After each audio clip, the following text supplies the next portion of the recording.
So basically what's going on is I want to build an electric 2-inch gold dredge, like your culvert cleaning machine that's no fumes, quiet, big rain comes through, you know there's a couple grams in a culvert and you can just show up with a little battery, run for half an hour and clean out the little natural sluice that happens to be in that culvert and off you go.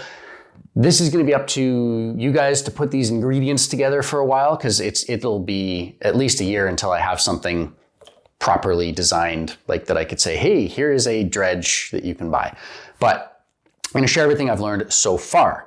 So if you happen to have a 18-volt tool battery, you can use a DC to DC converter right here. This is good for 30 amps. This is just a power meter that you wouldn't actually need. And this will run these pumps no problem. One advantage is you get a consistent 12.3 volts out of here. So you're going to get the same suction at the beginning of your battery as at the end instead of having that slowly drain. Obviously, you're going to get the most capacity of battery per dollar if you just buy a lithium iron phosphate deep cycle battery. You can get these things like 100 amp hours, 50 amp hours, 30 amp hours. They're all good. They're all going to give you various run times. Just size your battery to how long you want to run based on the watts that you're drawing from a pump. With my custom made impeller at 115 watts, I was getting roughly 40% more energy coming out than the stock impeller, and this does definitely help when it comes to this. The way I did this is I tested a variety of different nozzle sizes. Where's number 11 right there? The 11 millimeter nozzle gave me the best overall energy coming out. If I went to a larger nozzle, my pressure would decrease faster than my volume would increase, so less overall energy. And if I went to a really small nozzle, you get all the pressure, but very little flow. So 11 was the right balance for this, using this. With this one, it's going to be, I think, closer to 14, but I haven't done the proper tests with this one yet. So with an 11 millimeter nozzle, I wanted to optimize. How about a little stubby guy like this, or a really long one like this? I did not see much difference between them. This was maybe very slightly better, so I went with this. Then, if you just cut an angle on the end of this, so for example, this angle right here, problem is, if you just take this and slap it on the side of your tube, you get this weird jet coming in. So instead of a nice straight line, it sort of sprays like partially forwards and partially down, like it comes down at a weird angle. And we want our water traveling in a nice straight line, in line with the suction tube to get the most efficiency out of it. What I determined was if I put a little tail piece like this, so it's a straight section for a while, if this goes really, really, really long, it starts to add resistance and it's less efficient. But what we want is for the short end of our angle cut, we want to come into a straight pipe for at least the diameter of the jet. So if this is an 11 millimeter diameter, I put at least a 11 millimeter straight section and then put my angle on there, and that'll get you a nice straight jet. So with this as my overall jet design, I then tried some of these sizes here. So I went with a 10, 11, and 12 millimeter jet to confirm that the numbers and the calculations I did here actually make sense in the gold dredge, just in case there's an advantage to going with a slightly higher pressure, lower flow, or the other way around. There was not. The 11 millimeter nozzle was the most efficient when I tested all three of these single jets. So given the fact that the 11 millimeter size, we're going to hit a certain flow rate and a certain pressure with that nozzle size.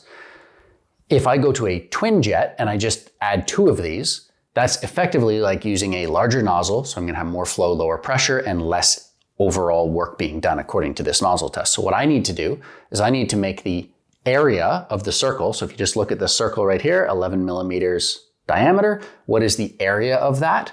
And I need to make sure that if I cut this in half and make two smaller circles, those are each smaller diameters. I think it's 7.7 millimeters for each one of these is what I needed to get. So I actually tested the flow and pressure through these nozzles to confirm that I was ballpark.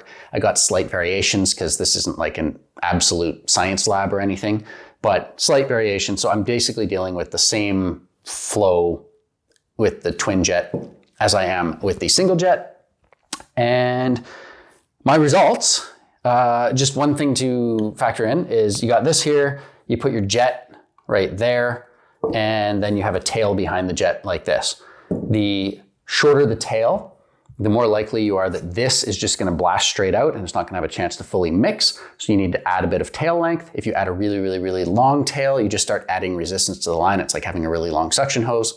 So what is the ideal length of the tail? That was another thing. And I did that with these 5-inch sections. So I could test with 5-inch, 10, 15, and 20 for each one of these tests. Turns out that the 15-inch long, so 3 of these coming after the jet, was the most efficient for the single jet. And it was also just barely more efficient with the double jet, but the double jet seems to do better when you only have 2 on the end, and especially with 1 on the end. So having 2 smaller jets will take less length to do their mixing and give you the total, like, because this is just water going in that direction and it needs to mix out with this water. If it exits the tube before it's fully mixed, you're leaving efficiency on the table. So especially with the ring jet, I could, with the almost full circle ring jet, I could have just a single 5-inch one and it didn't matter. That was basically where I saw my most efficiency. Whereas with the single jet, I needed at least 3 lengths before it sort of leveled off. With the single jet, it would have just blasted right out the end. With the double jet, I would barely be able to lift it above the water. But with this ring jet, it's able to mix in a much shorter distance. So it allows you to have less tail length behind the jet itself. Keep in mind, this is with a small electric pump. The more powerful of a jet you have, the more it's going to punch through this and stick out. So multiple jets or a ring jet is very beneficial when it comes to having less tail length before your sluice box, but it does not seem to affect efficiency in any other way. A single jet, so long as I'm using all of these tubes, gives the same efficiency as the ring jet.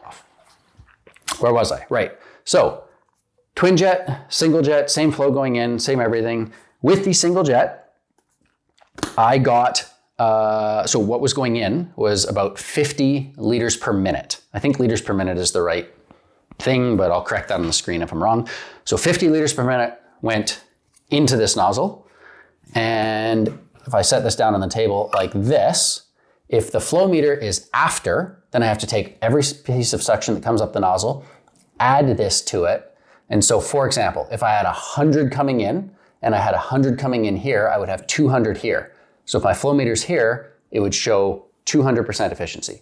Whereas if my flow meter is here, it would be 100 coming in and 100 coming in, combining to 200 over here, it would show 100 efficiency. So just keep in mind that this is just recording what's coming up the suction nozzle and not what's being added here.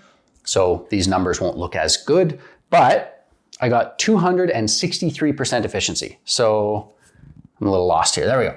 This guy here, I added 50.4 liters per minute into this, and then into here, I had 132.3 liters per minute. So that's your 263% efficiency with a single jet.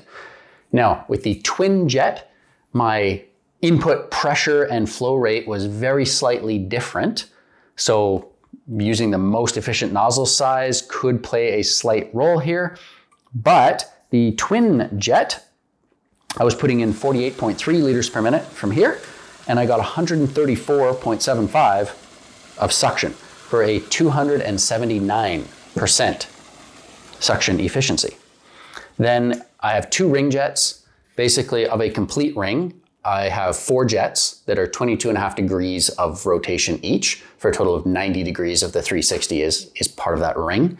And that allowed me to make the jets thick enough that they wouldn't just get plugged up if you put a window screen over here. I also made a ring jet with a 270 degree total rotation, and it's a very, very narrow gap.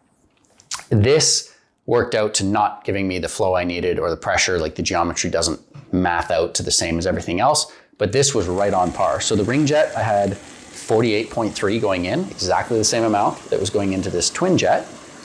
And coming out, or like the suction that results from that, I had 126.7 instead of 134. So this is only 262% efficient. So the ring jet is actually less efficient than the twin jet. Why? So let's just take a step back. I went on to the internet and Reggie Gould back in the day. I think I read this like 20 years ago, but he did a bunch of tests with a suction nozzle versus a twin jet, triple jet, single jet, and a ring jet. And he saw a very significant improvement by using a triple jet than a single jet. But the thing with all these studies, well, this wasn't even a study level of thing, but you got to look at the methodology. What are they actually doing and what could be different? If you just take a single jet and you've got a big gas pump and your jet's fairly small, that might not be the most efficient nozzle size. You might be better off with a much larger nozzle size. There's this sort of rough rule that a 2-inch dredge equals a 1/2-inch nozzle size, 3-inch dredge is 3/4-inch nozzle size, 4-inch dredge is 1-inch nozzle size. That's not entirely true. If you have a pump and that pump has an output pump curve and you match that to the correct nozzle size, that is the best nozzle size for whatever size dredge you have. A 3-inch dredge or a 4-inch dredge can both be powered by like a 6.5 horsepower Honda GX200 running one of those Keen P180 pumps. That pump is going to give you the best output at a set jet size. So putting that jet size on a 4-inch and putting that jet size on a 3-inch should technically be the same jet size, unless there's something where, because with the 3-inch, you're much more likely to run at half throttle, potentially at half throttle. Like if I were to give only 8 volts instead of 12.8 volts, then this would be different, but I'm not sure that's the case. So basically your jet size should match your pump, not your dredge, for maximum efficiency at least. So given this, I have the same jet size and I didn't see a massive difference in suction efficiency. Whereas what Reggie Gould may have done is he just had some jets lying around and his double jet had like 2 jets that equaled a larger overall flow area and were better matched to his pump. And that's where he saw the significant improvement in efficiency. Not necessarily just taking that one pump and splitting it through 2 jets, providing the jet area is the same as a single jet. The ring jet, I already went over that, so 262%. And my best efficiency right here, 1% off of the double right here. So again, some room for measurement error here in my non-lab, but I had 280% efficiency on the suction jet. I was inputting 51.45 liters per minute and sucking up 143.85 liters per minute. So that's 280%. This 279%. But remember, this was taking 48 liters per minute in at a slightly higher pressure, and this was taking in 51 liters per minute at a slightly lower pressure. That could have been a factor. The other thing though is this, if you just draw a straight line, it is blasting straight down the center of this tube. If you run straight down the center of the tube, you should get a 100% of your linear energy is in line and gonna mix with the dredge. If, for example, you come in at a 45-degree angle, so if this is my jet and I'm like this at a 45-degree angle, I'm losing 30% of my energy to spraying down and I'm only putting 70% down the pipe. At 10 degrees, we're at 98.5% efficient. At 15 degrees, which was what I'm using, I'm at 96.5% efficient. And at 20 degrees, I dropped to 93.9% efficient. So running at 15 degrees and trying to get to 10 degrees, there's really not a huge efficiency to be gained there. Potentially a double jet. You're gonna have a jet on each side coming in and mixing in the middle into like a linear jet, so that might add efficiency, but I don't think that's the case. I think they just bump into each other. So the general takeaway of this is whatever pump you're using, you gotta get the correct nozzle size to be most efficient with that pump, and that is quite important. So if you start going off from 11 millimeters to say 13 or 9, it's a significant loss. 10, 11, 12 sort of ballpark, but you start getting off like 2 millimeters in one direction or the other, and you really do lose a lot of power output from your pump. As far as angle is concerned, 15 works, 20 works, 10 would work, but the geometry just gets weird to try to have it that tight to the pipe. As far as all of these different jets are concerned, the ring jet that has a 270-degree circle of actual ring jet, there's a lot more resistance. It was a higher pressure, lower flow, despite my area calculation. And one of the reasons that might be, just go over here. If you have a 11 millimeter diameter circle, it has a certain area that water is going to flow through. But the circumference of that circle is like what wall area is all of this water going to be pushing up against and creating resistance at the fastest velocity point. So an 11 millimeter circle with an area of 95 square millimeters has a circumference of 34 millimeters. So 34 millimeters of like water contact right at the nozzle. However, if you put that into one of these, you have a full 2-inch circle of that edge, plus another one on the inside, which works out to roughly a 10 times the surface area right at the tip of that nozzle, which could add resistance to the whole system. If, for example, you just, instead of a single jet, you went with 10 circular jets, and they were all small circular jets, I think those would be 3.5 millimeters each, which would be big enough that you could use a window screen to keep stuff from clogging up. So it's not like, the ring jet's just not gonna work. It's such a small gap at that point. It would just be way too easy to plug up. But if you had, say, like 10 little jets, which you can do with a 3D printer, it would not make sense to like put that into any other machining and welding and stuff. It'd just be way more effort than it's worth. But then we have a 3-time increase in that circumference area than just a single jet. So it wouldn't be as bad. But what would be the advantage of multiple jets would be that you can mix in a shorter area. So if this is my jet right here, and I want to have a short tail and then immediately flare it out into a sluice box and have the sluice like right here, then having multiple jets would be an advantage because a single jet isn't going to have time to fully mix. This would be more, it would basically be more of that effect if you had a more powerful pump. So the more powerful this single jet is, let's say you have a gas engine behind this thing and it's just cranking out, it's going to be able to blow through a longer tail length before it fully mixes. So especially if you have a really long suction hose and your big gas dredge, and you don't want your jet to have to be, 10 feet down the line of your 8-inch dredge or something like that, by having one pump split into multiple smaller jets, you're going to mix in a shorter distance, but you're not going to get overall more efficiency. So if designing a larger dredge, it happens that you have a single engine on your 6-inch dredge, you can, so long as you have a long enough space to give it time to mix, single jet's going to be just as efficient as taking that pump and splitting it into 2 jets. Where I would use 2 jets is if I had 2 gas engines, one on each side, just run each gas engine into its own separate jet. That's just going to be simpler to do anyways. And then of course your advantage is you could have it all fully mixed in a slightly shorter distance. But yes, that's what I've learned. So the ring jet is not something I need to like put a huge amount of thought into improving.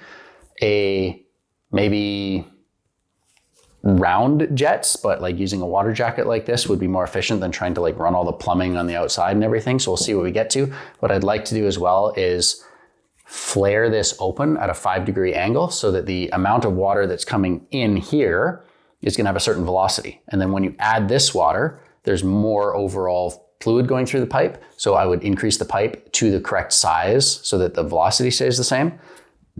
That might give me a little bit more efficiency because the faster this is flowing through here, just as an extreme example, if your water coming out here is traveling at a speed of 100 meters per second, and your water through this tube is traveling at a speed of 50 meters per second, we've cut 50% of our efficiency right there because we're basically transferring 50 meters per second, the difference in velocities, to this column of water traveling down this tube. It's not as important if this is traveling at 100 meters per second and this is traveling at 10 meters per second. Well, now we're getting 90 meters per second of velocity transfer into the tube. So if I can flare this open to slow the water down slightly, but not slower than through the pipe, because you don't want rocks to just like stop moving because it's so big. But by doing that, this water moving slightly slower means that more of this velocity is going to hit slower water here and transfer more energy. So there could be some efficiency to be gained there. Hopefully that makes sense without going into too much detail on that. I didn't actually calculate before this video what the velocities would be, but I know the area of this, and now I know that I'm moving like 134 liters per minute through a 2-inch pipe and roughly 50 liters per minute through a 11 millimeter nozzle. So I could calculate out the velocity of this and the velocity of this and sort of see what, percentage of that velocity we're getting across into the tube. for 50 and 250. I'll write that up on the screen here. That's what I got for you. So the impeller works. Definitely, like as far as low-hanging fruit, where can we gain efficiency? Putting an impeller on a bilge pump, definitely helpful. Sizing the jet to that impeller, definitely helpful. Running roughly a 15-degree angle, changing that to 20 or 10, probably not super helpful. Flaring this out, maybe just a little bit to be gathered. There's a bunch of little subtle things that we can do that would only be worth doing because we're trying to get the maximum, battery life out of our system. But based on the performance I was able to get with this 2,000 gallon per hour bilge pump, I think we're gonna have more than enough suction with the 3700, putting enough of these efficiencies together to make it all work. And it would be worth dialing everything in as much as possible because it's 3D printed. So once you put the effort in, you just hit print, and it doesn't care whether it's this complicated design here or just a straight design here, because we don't have to like weld stuff and machine stuff. For Keen Engineering, if they're gonna make a jet for their gold dredge, and they know they're gonna be running at 3/4 inch throttle, and they test an exact size of all these different nozzles to find the perfect one, you have excess power. It doesn't really matter. So just find whatever tube size you can buy for cheap and hack that thing into roughly the correct shape, stick it in there, off you go. You need to be ballpark. It wouldn't make sense to machine a jet to an exact size for that perfect efficiency, because like you're not really often going to be trying to run a 5-inch dredge on a GX200 Honda. Obviously, to step up from the 6.5 horse GX200 Honda to the GX270, which is like your 9 horse, it's way heavier. So as far as just being able to throw something in a backpack and hike something through the woods or whatever it is you're doing to get this thing around, sticking to that 6.5 horse and under engine size is really nice. So in that case, you might just run 2 engines and then pack 2 trips if you're trying to get that 5 or 6 inch running. But I did see on the internet, somebody had a 6.5 horse engine running a 5-inch dredge. And I guess they had it dialed in fairly well. They were not running air or anything. They're just running a very short hose, long arming it with a snorkel and a mask. And they did get that 5-inch to run on a 6.5. But I mean, you're going to be at wide open throttle all the time. Whereas with a 4-inch, you have a little bit more freedom to move around. And at the end of the day, just because you can keep that engine smaller, the rest of your dredge is going to get bigger anyways. So you might as well just sort of size up the engine to be appropriate to everything there too. But yeah, I mean, there's just infinite possibilities for how you would assemble a dredge and what situation you might use it in, whether the bilge pump is going to be mounted next to the sluice box and then your battery is on shore, or potentially you put a battery in a backpack for cleaning out a culvert with shallow water. Why not just have it in a backpack? I think having the sluice float would be really helpful for a short hose, because then the dredge just follows you around. Whereas if you have the sluice box on feet, then you need a longer hose to be able to actually move through a little area. Otherwise, you constantly have to keep moving your sluice box and re-leveling it every single time, which would be really annoying. So I think like a floating sluice, short hose, battery in a backpack, bilge pump connected to the sluice, or maybe the bilge pump just like next to your suction nozzle, throw a meter of hose to a bilge pump, and you don't need to move around that much. It'd be pretty simple to put all this together. As far as like building a dredge, honestly, this is at least a year away. It's one of those things where I would get an idea, I would build something, I would then iterate on that, try to make it better again, and then finally say, hey, I have something for sale. At this point, in the comments, let me know where I should take this, but if you happen to be like, yeah, I would really like your most efficient suction nozzle. So I'll probably put together something with multiple round jets and some nice looking plumbing that you can plug your bilge pump into. This threads into, say, a flare. Make sure that your hose can stick into it. Do like an oversized jet so this doesn't stick inside a hose and then cause plug ups and everything. So I could make something like that and then make that available for sale if somebody's interested. But I have no plans on being like, hey, here's like your production gold dredge for now. I was mainly curious about 2 things. One was, is it possible? And 2 was, I always wanted to know how much volume of water is coming out of a 2-inch dredge into the sluice box. This obviously depends a little, because if you have a 20-foot hose, you're going to need a lot more coming through your jet. Your efficiency is going to be lower because of that long hose, but the jet's adding more water, and so the volume in your sluice box will change. but I have ballpark. And so I know that for fine gold recovery, I can set a certain flow rate over a certain slope with whatever low energy matting. There's a lot of right options there for fine gold, flour, dust stuff. And I just wanted to know ballpark, what would a sluice box look like? How many gallons per minute is going through the sluice box of a 2-inch dredge? So now that I know that, I can sort of play around with some gold recovery ideas and how this might play into a future project. But yeah, suction nozzle, a little bit the most efficient. And if you were to, for example, here's your suction nozzle, there's more flow in the pipe after the jet than before the jet. And the more flow there is in that pipe, the more resistance there is in that pipe. So if you have a really long hose, putting a suction jet on the end, you're going to get more resistance in that line than having a really long hose with a jet log back at your dredge. So I would argue that given the fact that this is a very efficient design, if you just have like a 2 meter long, 6 foot-ish hose, the added efficiency of running this thing, I guess my camera's out of batteries. Later, dudes. I guess the added efficiency of having a suction nozzle would make up for the fact that you've got, you know, a short length of hose with a little more velocity traveling through it.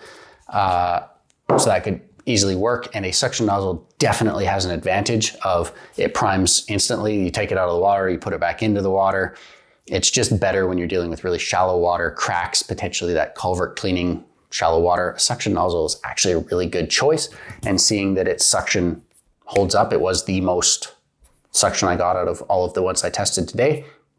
Definitely room for a good 3D printed suction nozzle that would be light, cheap, and could run specifically designed around one of these bilge pumps. Once I actually get an impeller built for this bilge pump, you would basically have this with one of these impellers with the appropriately sized jet in a suction nozzle, and then you could throw the rest together yourself, whether you want to put a battery in a backpack or whatever you want to do.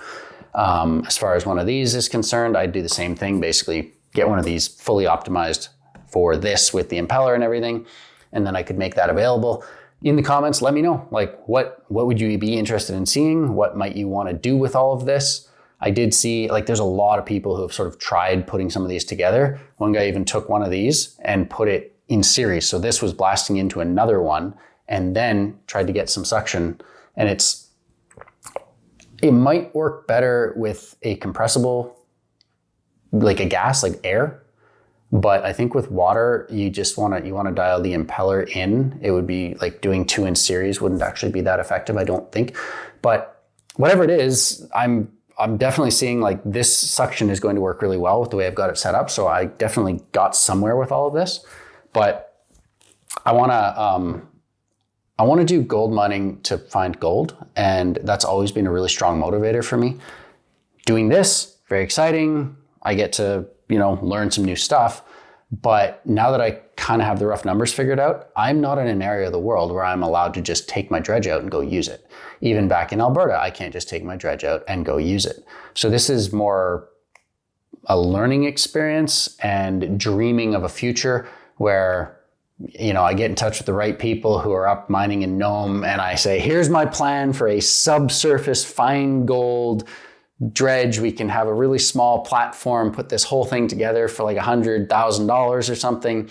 And we can, dredge beach sand specifically targeting that ultra fine gold with a little more compact and efficient setup than what else is out there. But I doubt that's going to happen anytime soon. So this is my little playground. I was figuring some stuff out, but since I can't use this to find gold, I kind of want to start switching to going and finding some gold. I can't go out and do gold mining as a job or anything, still waiting on visas and everything to come through. But just like a little hobby, poking around, doing some other stuff, and finish dialing this in for a little bit. But I've had my fun with it. It's pretty cool. Battery powered bilge pump things. All of this can be transferred to run in a high banker with some decent pressure, and not sure where I go next. So give me some inspiration in the comments. Let me know what you guys want to see. And that's all for now. Hope this wasn't too incredibly boring, but yeah, numbers, exciting stuff. Catch you in the next one. Cheers.